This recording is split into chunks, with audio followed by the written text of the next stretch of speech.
ইসলামী ব্যাংকে যদি দুর্নীতি হয়, ইসলামের নামে যদি প্রতারণা হয়, তাহলে কি সেটার বিচার বাংলাদেশে হবে না? একটা সংগঠনের নামের পিছনে ইসলাম থাকলে সেই সংগঠনটা ইসলামী দল হতে পারে বা এটাই ইসলাম হইতে পারে। ওরা আসলে প্রতিটা জায়গাতেই কেমন জানি গুপ্ত থাকার চিন্তা করে, সত্য থাকার বাসনা কম। জামাতে ইসলামের ইসলাম আছে, ব্যাংকের ইসলামী ব্যাংক আছে, তাহলে এটার নাম জামাতে ইসলামী ব্যাংক করে দিলেই হয়, যদি জামাতে ইসলাম এটার মালিক হয়। আসসালামু আলাইকুম। দৈনিক সকালবেলার বিশেষ আয়োজন দৈনিক সকালবেলা সমসাময়িক। আজকের সমসাময়িক উপস্থিত আছেন কিশোরগঞ্জ জেলা পরিষদের প্রশাসক জনাব খালেদ সাইফুল্লাহ সোহেল। জনাব সোহেল, আপনাকে অসংখ্য ধন্যবাদ আমাদের স্টুডিওতে আজকে আসার জন্য। আপনাকেও ধন্যবাদ। দৈনিক সকালবেলার যারা দর্শক দেখছেন তাদেরকেও ধন্যবাদ।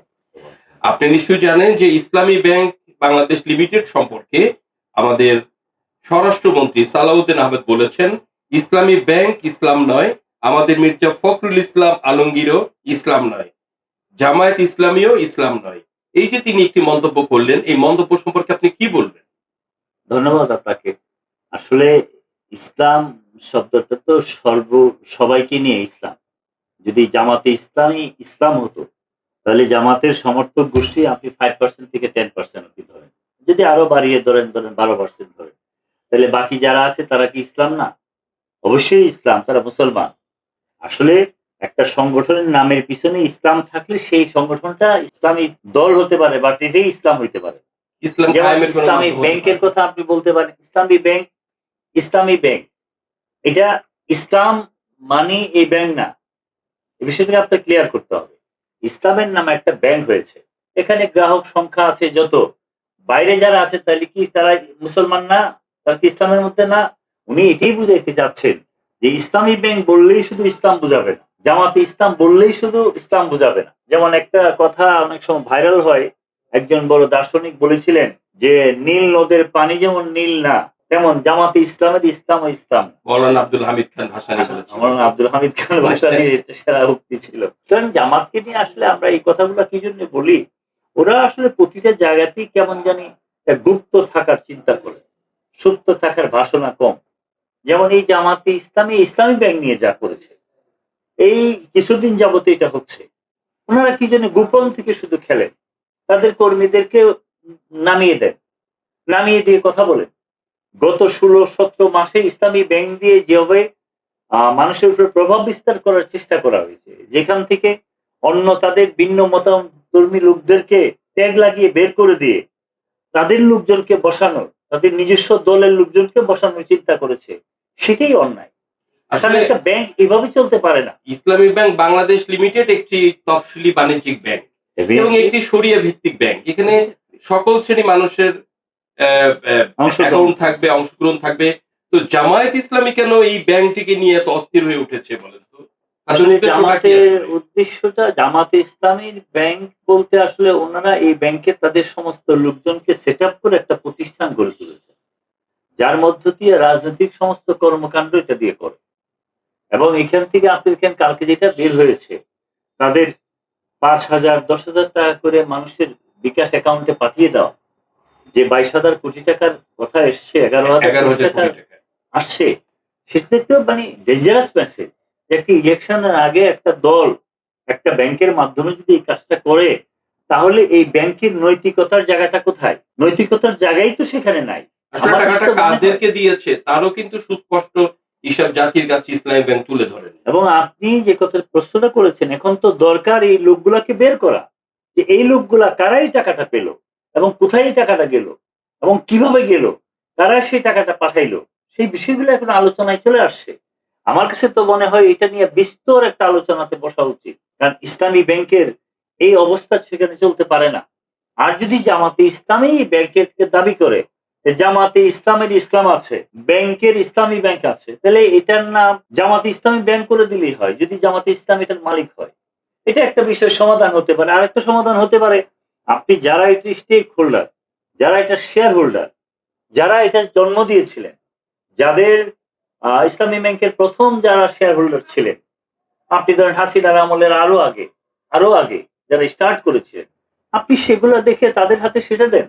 একটা ব্যাংক নিয়ে বারবার একটা বিতর্ক হবে, আওয়ামী লীগ আসলে ইসলামী ব্যাংক দখল করার ধান্দা করবে, এখন ষোলো গত 16 মাসে এটাকে জামাত ইসলাম দখল করবে, আর এখন এটাকে আবার তারা বলবে যে আমাদের ব্যাংকটা আপনারা নিয়ে নিচ্ছেন, এটা নিয়ে আমরা রক্ত জড়াবো, জীবন দিব, আমরা প্রতিহত করব। 3 কোটি মানুষ যদি নাইমা পড়ে তাহলে নাকি সারা পৃথিবী অচল করে দিব। কি জন্য রে ভাই? ইসলামী ব্যাংকে যদি দুর্নীতি হয়, ইসলামের নামে যদি প্রতারণা হয়, তাহলে কি সেটার বিচার বাংলাদেশে হবে না? আর যত তত ইসলাম হবে, ইসলাম ব্যবহার করবে, আপনি কাজটা করবেন?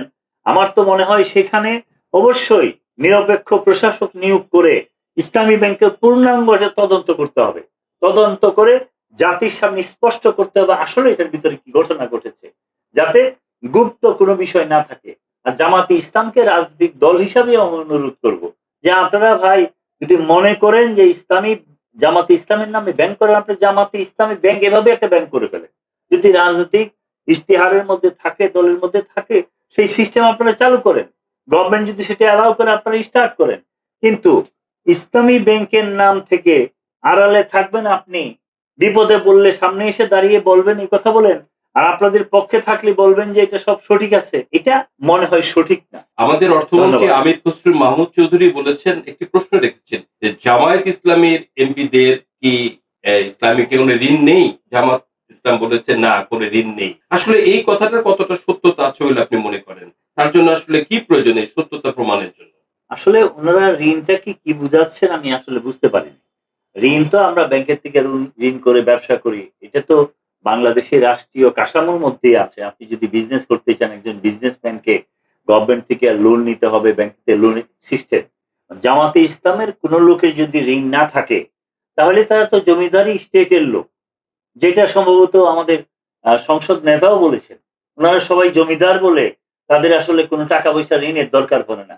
তাহলে আমার প্রশ্ন, আপনারা নির্বাচনে একেকজন প্রার্থী কোটি, কোটি টাকা ইনভেস্ট করেছেন। টাকা আসলো কোত্থেকে? টাকাটা আসে কোত্থেকে? এবং কোনো কথা ছাড়া তাদের অঙ্গ সংগঠন ইসলামী ছাত্র শিবিরও যে প্রোগ্রাম গুলা করে, এত লক্ষ কোটি টাকা ইনভেস্ট করে টাকা আসে কোত্থেকে? এবং তাহলে তাদের টাকা তারা দেয়। হ্যাঁ, তাদের দেয়। এই টাকাটা আসলো কোত্থেকে? তাহলে এখানে একটা আলোচনা আসে, সেটা হচ্ছে ইসলামী ব্যাংকের যে 11,000 কোটি টাকার কথা এসেছে এবং এক ইসলামী ব্যাংক থেকে যে চাঁদার কথা এসেছে, এই টাকা দিয়েই তাহলে ওনারা এই কাজগুলা করেছেন। তাহলে তো আরো তদন্ত হওয়া উচিত। এই জন্যে যে আসলে একটা ব্যাংকিং সেক্টরে চাকরি করবে, সেখান থেকে আজকে একজন দেখলাম ইসলামী ব্যাংকে চাকরিচ্যুত হয়েছে। সে 5,000 টাকা দিয়েছে চাঁদা, জোর করে তার কাছ থেকে নিয়েছে। এরপরেও সেই মতের মতাদর্শী না বলে তাকে সাসপেন্ড করেছে। আজকে সে সাক্ষাৎকার দিয়েছে। এমন অনেক মানুষের কথা আসছে।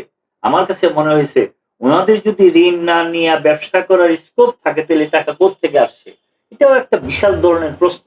আমার কাছে মনে হয় যে জামাতে ইসলামকে নিয়ে এত প্রশ্ন করার চেয়ে এটার একটা তদন্ত হওয়া উচিত।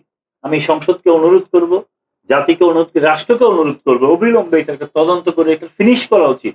প্রতি বারে বারে একটা ব্যাংক নিয়ে এমন কথাবার্তা শুনতে আমাদের ভালো লাগে না। আরেকটি ব্যাপার হচ্ছে যে জামায়াতের একজন এমপি বলেছেন যে জামায়াত ইসলামী ব্যাংক যদি জামায়াত ইসলামের ব্যাংক হয়, তাহলে ন্যাশনাল ব্যাংক, ঢাকা ব্যাংক কি বিএনপির কিনা? এই বিষয়ে আপনি কি বলবেন? ধন্যবাদ আপনাকে। কোনো বিজনেসম্যান যদি তার টাকা দিয়ে কোনো ব্যাংক প্রতিষ্ঠার শেয়ার হোল্ডার হন, সে তার শেয়ার হোল্ডার হইতেই পারে। সেটা তার পার্সোনালি যাবে সেটা। সেটার জন্য যদি বিএনপি স্টেটমেন্ট দেয় যে ঢাকা ব্যাংক ধ্বংস হয়েছে, এই জন্য বিএনপি স্টেটমেন্ট ঢাকা ব্যাংককে বাঁচাতে হবে, ঢাকা ব্যাংকের জন্য আমরা জীবন দিয়ে দিব, যেটা জামাতের আমির বলেছেন ইসলামী ব্যাংকের জন্য, তাহলে আপনাকে ধরে নিতে হবে বিএনপির সাথে সেই সম্পৃক্ততা রয়েছে। ব্যক্তি কোনো ব্যাংকের সাথে ইনভলভ থাকতে পারে, রাজনৈতিক দল হিসাবে কোনোভাবেই সেটা হইতে পারে না। যেটা জামাত সেরকম ইসলামের আমির সুযোগও নেই। সেটা ভুল করেছেন এবং উনি বলেছেন ইসলামী ব্যাংকের জন্য উনি জীবন দিতেও প্রস্তুত, রাস্তায় দাঁড়িয়ে থাকবে একজন গ্রাহক হিসাবে।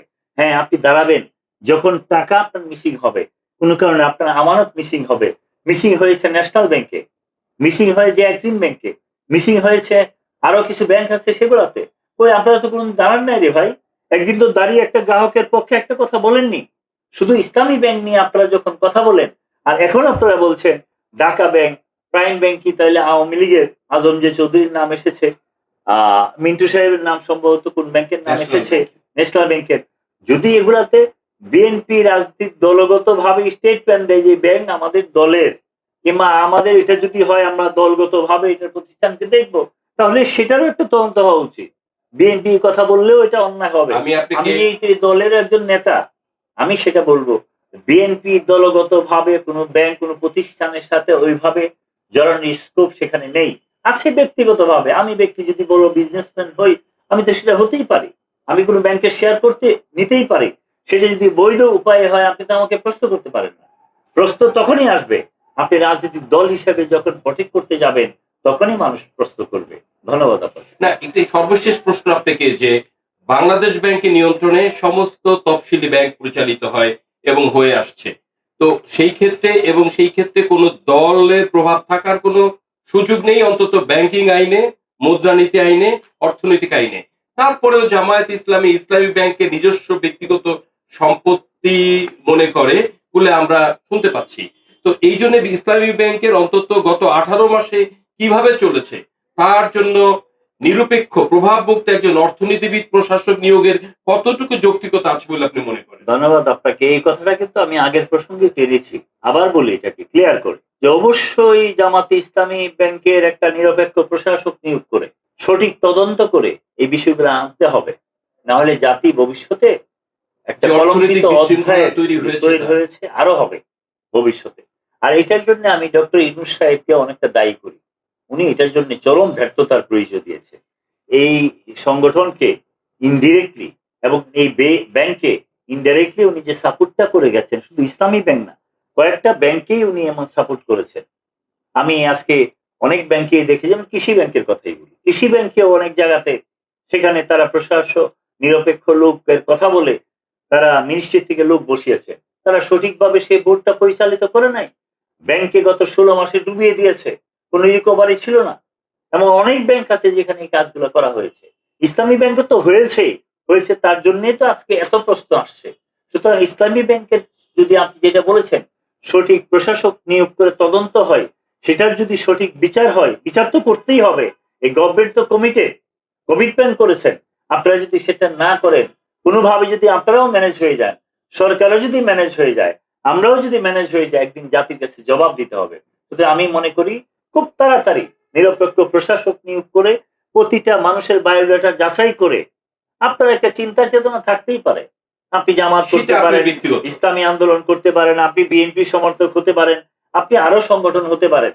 কিন্তু আপনি ব্যাংকে যখন ঢুকবেন, সেটা কোনো ফোকাস থাকবে না। সেখানে থাকবে আপনি ব্যাংকার, আপনি ব্যাংকের জন্য কাজ করছেন, ব্যাংকের জন্য কাজ করেছেন। আর সবচেয়ে বড় জিনিস, আমরা 17 বছর আন্দোলন সংগ্রামের মধ্য দিয়ে এই দেশে একটা নতুন সংগ্রাম শুরু করেছি, নতুন একটা দেশের সংগ্রাম শুরু করেছি। তারেক রহমান সাহেব যে স্লোগানটা দিয়েছেন, সবার আগে বাংলাদেশ, আমরা বাংলাদেশটা গড়তে যাচ্ছি। এইখানে যারা জাতীয়তাবাদী মনা মানুষ আছেন, যারা বাংলাদেশের পক্ষের মানুষ আছেন, যারা বাংলাদেশকে ওন করেন, তারা তো এই ব্যাংকগুলাতে অতীতে যাদের উপর অন্যায় হয়েছে, তাদেরকে সেই সুবিধাজনক জায়গাতে সুযোগ মতে আইনের মধ্য দিয়ে তাদেরকে সুযোগ দিতে হবে। এটাই ন্যায়সঙ্গত। কারণ আমি তো আগে অন্যায়ভাবে আমার উপর অত্যাচার হয়েছে গত 17 বছরে। আমি যদি ন্যায় বিচার না পাই, তাহলে আমি তো বলবো আমিও প্রতারিত হয়েছি। তা আমার উপর অন্যায় হয়েছে, আমি আজকে কেন সঠিক বিচার পাবো না? তো আমি মনে করি সঠিক বিচার পাওয়ার জন্যেই এই তদন্ত কমিশনে ইসলামী ব্যাংকের নিরপেক্ষ তদন্ত কমিশন গঠন করে সেটার বিচার, এটার সহ অন্যান্য ব্যাংকেও, আপনি ন্যাশনাল ব্যাংকে দেখেন, আপনি প্রাইম ব্যাংকে যান, আপনি এক্সিম ব্যাংকে যান, যেখানেই অন্যায় হয়েছে সেখানেই সেই কাজটা করতে হবে।